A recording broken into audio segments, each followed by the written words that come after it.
次哈，你先把它好像没有。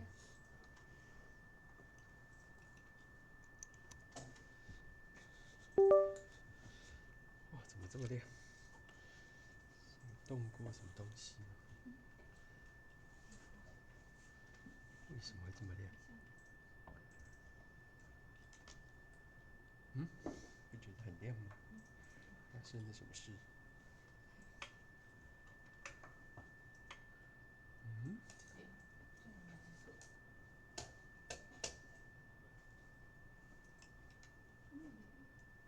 都没有啊。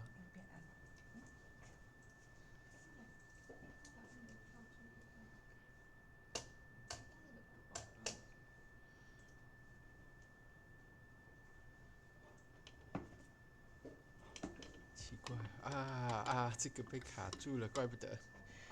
好，重来白平衡一次。好，谢谢。好。So the first specimen is a urine specimen. She's a 88-year-old female. And she was, I think she came from other hospital. She visited the other hospital, and initially there was suspect to have a ureter stone. And then the image finding suggests that there is some like a soft tissue lesion in the renal pelvis. So this is her voided urine specimen. So the specimen doesn't look normal. Because usually in the voided urine specimen, we want to see most of the exfoliated cells will be umbrella cells. So we like to see like cells, big cells with low NC ratio. However, in this specimen, we do not see typical umbrella cell, and we see a lot of degenerative cells with very like a shrinkage nucleus with some hyperchromasia. Because these were degenerated, we cannot make any interpretation for these cells. But occasionally we do see some well-preserved cells, such as this one. So these cells has a relatively well-preserved nucleus with preserved chromatin. So you see the nuclear membrane were still intact. And here we do see some coarse chromatin pattern with hyperchromasia, as well as the cells show high NC ratio. So we do have some of these cells in the background, suggesting that this is actually a high-grade urothelial carcinoma specimen. So in the background, again, here is another cells with irregular chromatin pattern, irregular nuclear membrane, high NC ratio, hyperchromasia, and coarse chromatin. And you can see these cells throughout the entire background. So we have more than 3 to 5 of these cells, so we can diagnose the case as a high-grade urothelial carcinoma. And this is coming from the voided urine, which means that along the entire urinary tract, there can be a lesion, including the upper tract from the renal pelvis or the urinary bladder. Usually, for the primary urinary bladder lesion, we will have more lesional cell, tumor cell in our voided urine specimen. And for this case, although this is coming from the upper tract, we still have quite a lot of these high-grade urothelial carcinoma cells. So these can be diagnosed as high-grade urothelial carcinoma. And this is the very first specimen in our hospital. So the patient would need to receive a ureteroscope to go to the upper tract. The second case is also similar. He is a 95-year-old male, so he already had a history of renal pelvis squamous high-grade urothelial carcinoma. And this is his voided urine specimen. So in this specimen, unlike the prior specimen, we do see a lot of like a benign looking, very low NC ratio cells, along with the background inflammation. So you know that in this type of specimen, we would need to pay more attention to these scatter cells for screening. So just on this power, you already see some relatively atypical cell, but it's very like a scatter in the background.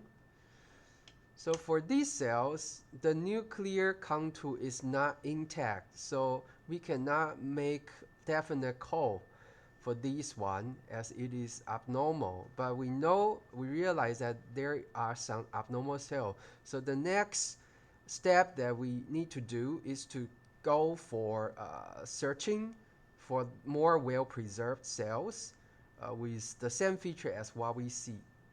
So here we start to see these cells are more preserved. It shows a little bit so-called hypochromatic pattern because the chromatin was not very coarse, but we do see high NC ratio and increased size of the nucleus.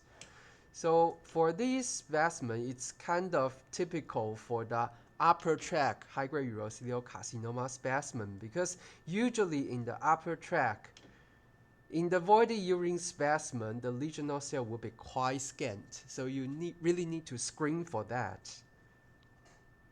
But you can see this is a very typical high-grade urothelial carcinoma cell with a very high NC ratio, coarse chromatin, enlarged nucleus, and these are not only one but a couple, like 4 cells just next to each other. And right next to it, this is also a group very atypical cells.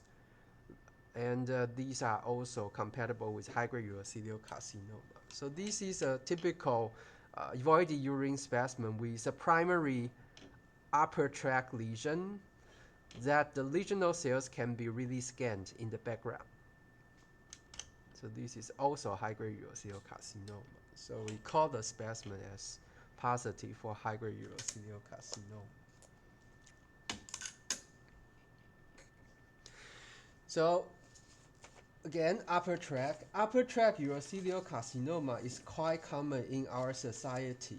Part of the reason is because that in our population, especially for elder patients, they do have like a more exposure to Chinese herbal medicine, which contain a specific chemical may induce upper tract urothelial carcinoma. So this is a washing cytology. So this is a ureteroscope washing cytology from the renal pelvis. So he is a 78-year-old male. So again, very old.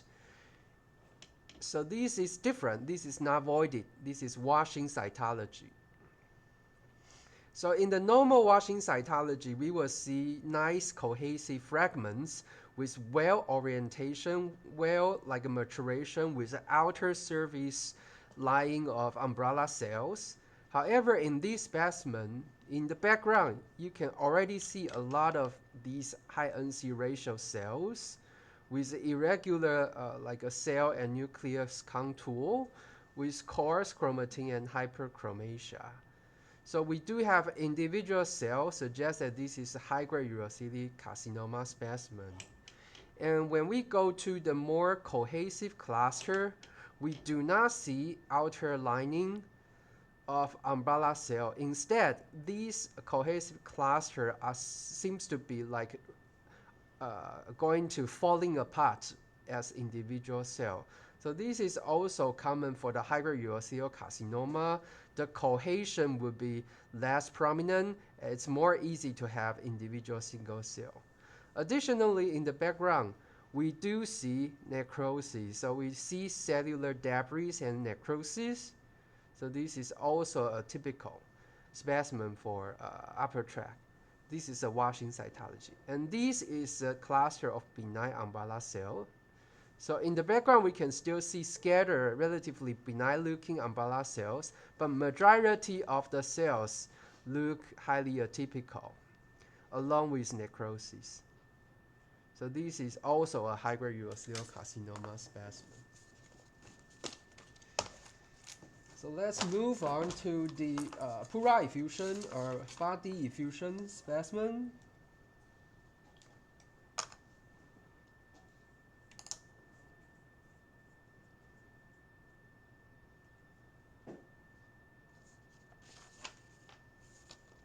So first of all, this is a 93-year-old male, so every patient is very old.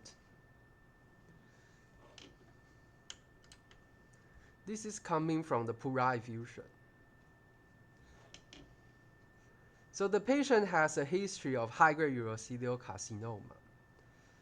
But this pleura effusion doesn't look like high-grade urothelial carcinoma. We just saw the classic cytomorphology of a high-grade urothelial carcinoma, which is usually present with a more costly granular chromatin pattern and more forming of individual single cells.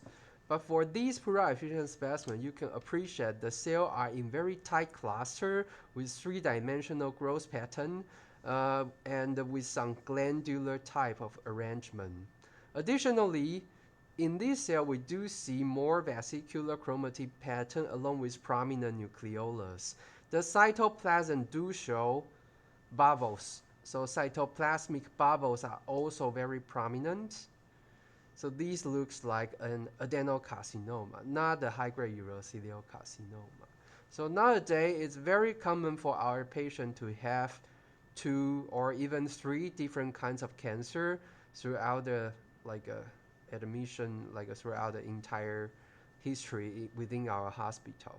So this seems to be like a second primary, most likely to be primary lung adenocarcinoma with pleura metastasis. So we just need to prove that this is coming from the lung, not from the prior primary tumor.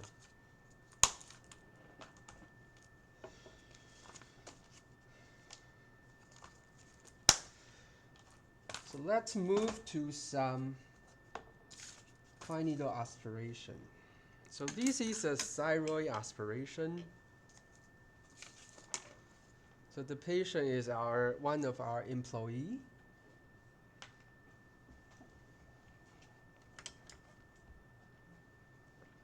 So in this cytology, this thyroid fine needle aspiration, on low power we see very scant cellularity. We can see some colloid material, but very scant. In the background, it seems to be some cystic component. So you can see degenerative blood, red blood cells, along with some histiocytes, with some material engulfing within the histiocyte. So whenever we see this type of specimen, we will need to see if there is any epithelial component, follicular cell component, or if there is any atypical cells.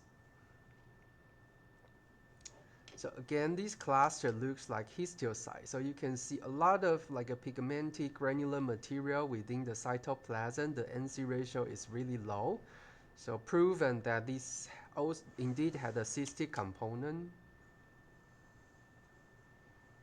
And then we start to identify there is a cluster of cells, quite cohesive, without the phagocytosis feature. So this seems to be like an aggregate of epithelial or even follicular cells.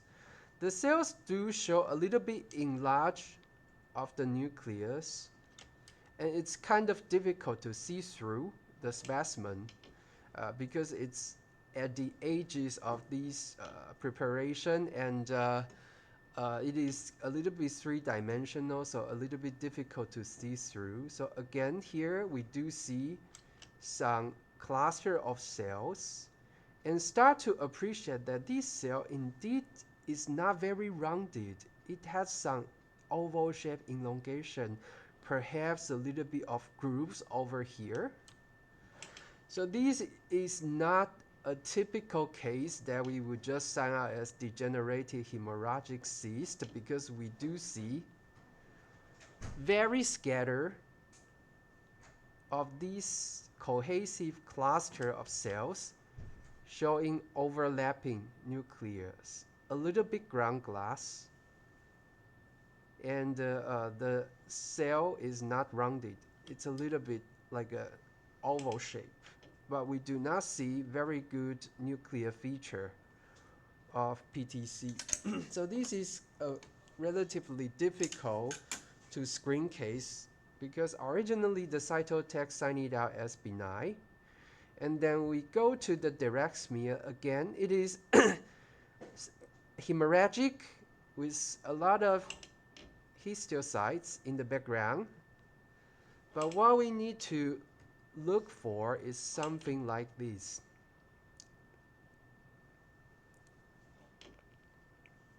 So this is a very three-dimensional cluster. But you can appreciate it does look like a decapitated papilla because you see there is nicely luminal border around like 3/4 of this cluster, and this is blunted. And in the center, it's very like overlapping, but it seems to be more like a fibrovascular core because you do appreciate there are some endothelial cells over here. So these looks like a papilla, and these looks like a little bit looks like a typical like a PTC like cells. So this is a nice example of a cystic PTC. So for this case, we might not be able to call it PTC right away, but it does looks like PTC with some like overlapping nucleus, ground glass oval shape. So I would recommend you to look up the case again.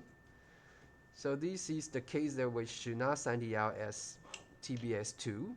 At least we should sign it out as TBS3 with AUS with nuclear atypia, with cytologic atypia. So these represent a case of cystic PTC with mostly cystic component. The epithelial component is not definite for diagnosis, but it has some sign that we can tell that this is not entirely benign, okay? So these cells looks atypical.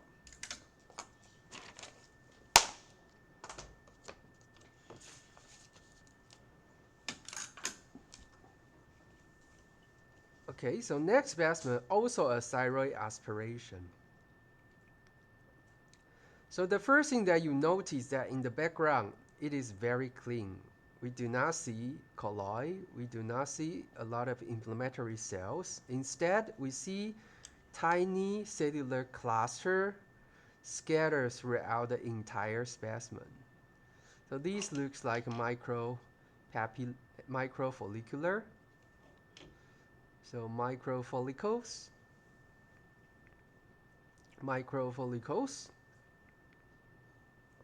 There is a nice trabecular, and here is some microfollicle. So this case looks like a follicular tumor. And in these relatively larger fragment, you can still appreciate it seems to be composed of several microfollicles together. So this is a typical case for a follicular neoplasm. And when we check the sonograph, the patient indeed has a 4 centimeter big mass, and with a sonographic feature suggesting it is a follicular neoplasm. So we will sign out the case as follicular neoplasm. The patient already received 2 or 3 times of aspiration. The first one we call it AUSA, and the following 2 were all non-diagnostic. And then this one, I think we should just call it follicular tumor so they can do something with the patient. So the next specimen is coming from the right submandibular area. There's a mass lesion over there. In the liquid biopsy specimen, there is no cells, but we do have nice direct smear. So on the first sign, you notice that this is not epithelial cells. So these cells are very spindle. It looks like somebody would call these like a French baguette, like a 法国长棍面包, with like a relatively a little bit like a blunted end in the cytology preparation. Sometimes you can see even pseudo inclusion over here. So this is nicely smeared. The other location you might be appreciate that some of the cells looks like French croissant. So people like to describe the tumor using like bakery terminology. So you have baguette, you have croissant, and you have these nice background like a matrix material. So this is a schwannoma. So for the schwannoma, for the peripheral nerve sheath tumor, if the lesion staying there for a long time, it is not uncommon that you can see some nuclear atypia, that is a degenerative type of atypia with more smatch chromatin pattern. So I think some of the area will show more striking nuclear atypia, such as this one.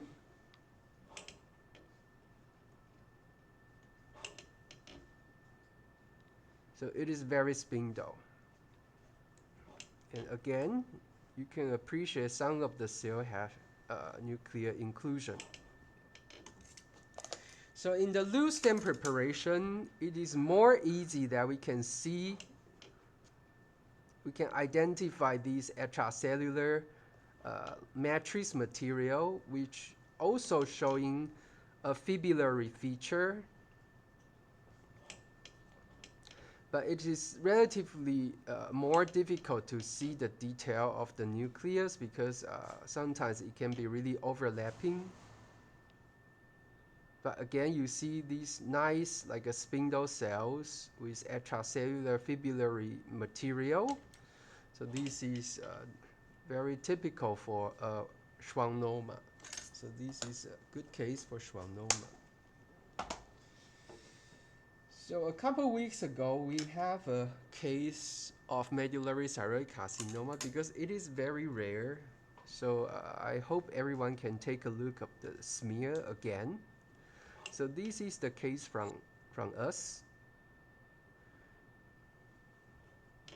So for the medullary thyroid carcinoma, unlike papillary thyroid carcinoma, it's more easy to have these cohesive cells with plasmacytoid morphology, with more prominent nuclear polymorphism variation in size, as well as binucleation. And around 1/3 to half of the case, you might be able to see amyloid material, which is not fibrillary. If you have a very good stent, you might be able to appreciate salt and paper chromatin pattern. But this stent is a little bit showing drying artifacts, so the pattern is not very definite. Just at the end of last week, Dr. Fen Yao Li from Zhenxing Hospital, she brought me the case to ask me what it is. So this is the case from across us, the other hospital. Also a thyroid aspiration showing very similar morphologic pattern. For this case, it does has a very striking nuclear polymorphism. So occasionally for medullary thyroid carcinoma, we will see cases with more striking polymorphism that you might wonder, could it be an anaplastic thyroid carcinoma? Because it also shows features of spindle cell here and there, along with the nuclear polymorphism. So I would say if you would like to be a competent cytologist to find out aspiration of the thyroid, there were two things that you would need to be very confident that you will have the ability to make diagnosis. The first is medullary thyroid carcinoma.